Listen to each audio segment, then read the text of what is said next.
Fala pessoal, tudo bem com vocês? Rodrigo Garro marca 2 vezes e o Timão desfila contra o Vasco da Gama. Libertadores é realidade sim. Sexta vitória seguida, um atropelo, um amasso, mais uma grande atuação. E olha, sem Yuri Memphis. Que loucura! Que time é esse? Vamos falar sobre o jogo. Chega mais, eu sou o Chico Garcia, inscreva-se no canal e vamos juntos. Chegou o vídeo que você estava esperando, né? Da análise do jogo de Corinthians 3, Vasco da Gama 1. Mais do que uma análise do jogo, a gente precisa analisar o momento, né? O momento do Corinthians, ele é fabuloso. 6 vitórias seguidas, algo que não acontecia desde 2017, naquela arrancada do primeiro turno, em que decreta, né, praticamente o título brasileiro do Corinthians. Depois disso, o Corinthians sofreu muito ao longo dos campeonatos brasileiros subsequentes. E nos últimos anos, a gente não via uma arrancada como essa.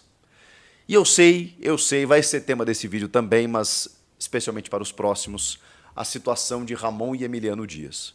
Porque, assim como eu fui um crítico das eliminações, pela maneira como eles rifaram, né, as classificações do Corinthians, né, pelo menos do meu ponto de vista, com interferências diretas, né, da comissão técnica do Corinthians naqueles jogos, né, contra Flamengo e Racing, também preciso dar méritos pelo que vem acontecendo. E aí a gente precisa fazer uma análise como um todo, do tipo, na balança, o saldo é positivo? Essa é uma resposta que a gente vai ter ali na frente, mas a gente já pode falar a respeito disso. Mas antes disso, vamos entrar no jogo, porque Yuri Alberto e Memphis Depay, eles são responsáveis pelo que está acontecendo, né? De certa forma, junto do Ramon, junto do Garro, de outros jogadores, o Carrilho, por exemplo, mas o Yuri e o Memphis, eles têm sido a parte definidora, né? Os jogadores que estão resolvendo em termos de gols e assistências, junto do Garro. E sem os dois, qual foi o questionamento? Poxa, mas o Romero não vive lá uma grande fase técnica, né? Se bem que ele se dá muito bem em Itaquera, vamos ver. O Thales Magno, de que maneira será que ele vai corresponder contra o ex-time, inclusive, né? O time que o revelou. O Rodrigo Garro, de novo, foi o meia armador, a ponta do losango, o jogador mais próximo da área, para poder fazer aquele último passe, né, antes da finalização e servir os atacantes. Thales Magno e Romero, sem um jogador na referência, e na verdade o Corinthians nem tem jogado mais com um jogador de referência, seja o Memphis ou o Yuri, eles se movimentam e o modelo tático foi mantido. Isso eu achei interessante. Thales e Romero circularam muito, flutuaram muito, e embora num jogo em que o Corinthians tenha feito 3 gols e poderia ter feito mais e os atacantes não marcaram, eles tiveram uma importante atuação tática. Chamaram a marcação e o Romero acabou dando 2 assistências até. Acho importante a gente ressaltar nesse sentido. Agora, por que o Corinthians acabou tendo tanta facilidade? Teve a movimentação desses 2 jogadores de frente, né? Sem o Yuri Alberto e o Memphis, o Thales e o Romero puxaram muito a marcação e abriram espaços para que Rodrigo Garro desfilasse aquilo que ele tem de melhor, que é a aproximação na frente da área, e com liberdade ele realmente tem essa capacidade, e a sua exímia finalização. Poucos minutos antes dele marcar o primeiro gol, aos 10 minutos já sai o primeiro gol do Corinthians, o Garro recebe como um centroavante, um cruzamento que vem da direita do Carrilho, milimetricamente na cabeça do Garro, que não dá nem para dizer que ele vence a defesa, né? O João Vitor vai mal no bote, né? O tempo de bola ele erra completamente também, a bola do Carrilho foi com GPS, e o Garro de cabeça joga por cima, mas estava sozinho, estava livre, ela veio na cabeça dele. O Rodrigo Garro, pequenininho, atacando o espaço, praticamente como um falso 9, um centroavante. Antes disso ainda, no primeiro minuto, o Romero recebeu uma bola e num voleio quase faz um golaço. A defesa do Vasco, gente, deu aquela colaborada. Eu não estou aqui tirando mérito da vitória e da atuação do Corinthians, tá? Porque o Corinthians encurralou o Vasco. Quando o Vasco tentou se dar conta do que estava acontecendo, já estava perdendo de 3-0. O Corinthians amassou o Vasco, encurralando o Vasco no seu campo, e a defesa estava zonza, os caras estavam errando tudo. E aí, perdidos do jeito que estavam, o Corinthians começou a trocar passes de uma forma tão encaixada, tão dinâmica, numa mecânica tão interessante, que a defesa do Vasco não achava o Corinthians. O Rafael Paiva, que inclusive já foi demitido, e na minha opinião já deveria ter sido antes desse jogo, porque depois que ele perde para o Inter e a torcida xinga ele, e ele rebate na entrevista coletiva, ali o clima já tinha zerado.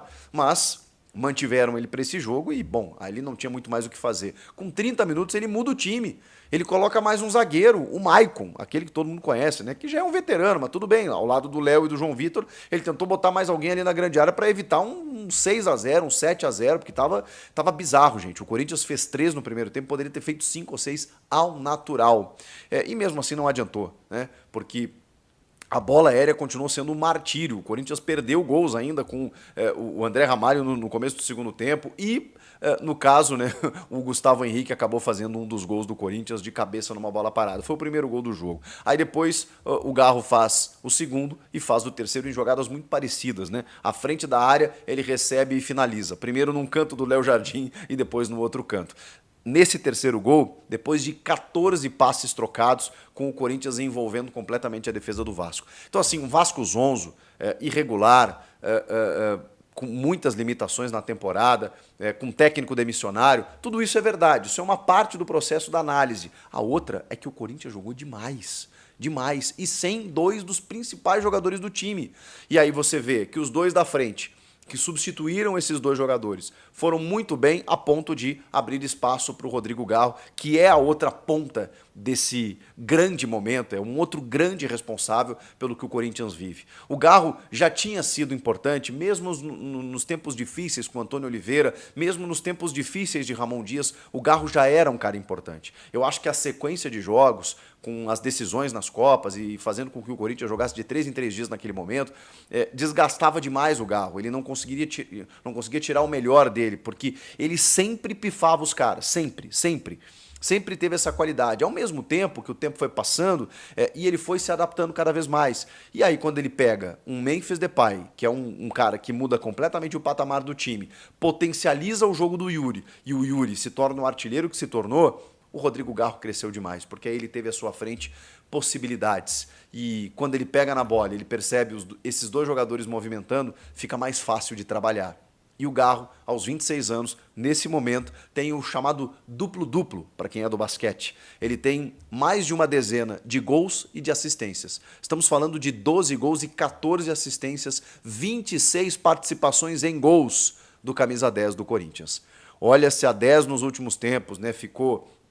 Vai para o Matias Rojas, volta, o Roger Guedes pega 10, depois, né, a 1, 2, 3, a 1, 2, 3 não, né, a 1, 2, 3 que ele queria, né, isso. Aí depois ele volta para 10 e tal. Hoje o Corinthians tem um legítimo camisa 10. Dinâmico, de movimentação, de aproximação, de finalização, de gols, de muitas assistências, de cobranças de falta, de bola parada. O gol do Gustavo Henrique é uma cobrança de escanteio do Rodrigo Garro pornográfica. Ela faz uma curva, uma parábola, e a bola vai saindo do goleiro e cai na cabeça do gigantão Gustavo Henrique, que pouco subiu, né, nas costas do Lucas Piton, que nada pôde fazer, e ali o Corinthians faz o seu primeiro gol. Primeiro tempo, gente, 3-0, e era papo de 5 ou 6 ao natural. Vem o segundo tempo, já com as trocas do Rafael Paiva, né? Ele tirou um atacante lá, o Leandrinho botou o Maicon na zaga, tirou o Paulo Henrique lateral, botou o Emiliano Rodrigues, porque aí ele desloca o Pumita, né? Basicamente como um atacante. Na verdade, o Emiliano vira um centroavante quando ele tira o Verratti no segundo tempo, para o Pumita ser esse atacante. Nesse momento ele virou só lateral, para tentar evitar o que seria o pior. E realmente o Corinthians baixou o ritmo. Eu até me questionei durante o jogo, que contra o Atlético Paranaense, lembra? O Corinthians começou muito bem, 2-0, tomou 2-2. Cruzeiro, 2-0, depois tomou um gol do Cruzeiro e tomou alguns sustos ali também. Eu falei, será que o Corinthians vai diminuir o ritmo? Não tem como continuar daquela maneira. Mas não pode baixar muito, porque embora esteja 3-0, não pode deixar o jogo ficar perigoso, né? E tal. E, cara, é momento de você fazer saldo, de você empurrar o teu adversário pela primeira vez nesse campeonato. E em muito tempo, acho que desde a primeira rodada, o Tomás Rosolino trouxe essa informação, desde a primeira rodada do ano passado, que o Corinthians não tinha um saldo de gols positivo. Gente, é muito tempo. Desde a primeira rodada do ano passado, o Corinthians não tinha um saldo de gols positivo. Agora tem saldo 1. Vejam que fazer gols é importante. Conquistar vitórias também. Sexta seguida e agora saldo 1 de gols positivo. O Corinthians toma um gol no segundo tempo do Pumita. E a maneira que o Vasco tinha de diminuir era na aleatoriedade mesmo. já tinham finalizado no final do primeiro tempo, depois o Pumita ali que consegue, num momento de relaxamento do Corinthians, chutar uma bola de perna esquerda, um chute forte, mas acho que o Hugo, né, tava nela, assim, né, ele bota a mão, a bola passa por ele e o Vasco acaba diminuindo, mas nada mais do que isso, né? O Corinthians controlou o jogo da maneira que bem quis, e nesse momento ali faltavam poucos minutos para terminar o jogo, estava 3-1 e o Corinthians até poderia ter feito outros gols ainda no segundo tempo, porque teve capacidade para isso. Acho que o Coronado não entrou tão bem, né? Não sei se por uma desmobilização, não sei por uma falta de ritmo, né? Ele tentava carregar a bola, às vezes perdia, porque o Vasco esboçou uma pequena reação, né? Num ímpeto assim, um pouco mais forte no segundo tempo, tentou uma finalização ou outra quando ele tinha melhores opções, acho que ele não entrou bem. O Pedro Raul e o Pedro Henrique entraram ali para, né, para gerar o elenco e tudo mais, né? Rodar o elenco para poder dar uma moral para os caras, né? Porque normalmente quando o Memphis e o Yuri estão jogando, quem entram? O Thales e o Romero. Hoje eles foram os titulares e aí abriram espaço, assim, né, para os jogadores de ataque receberem mais uma oportunidade, mas assim, o Pedro Raul acho que entrou brigando.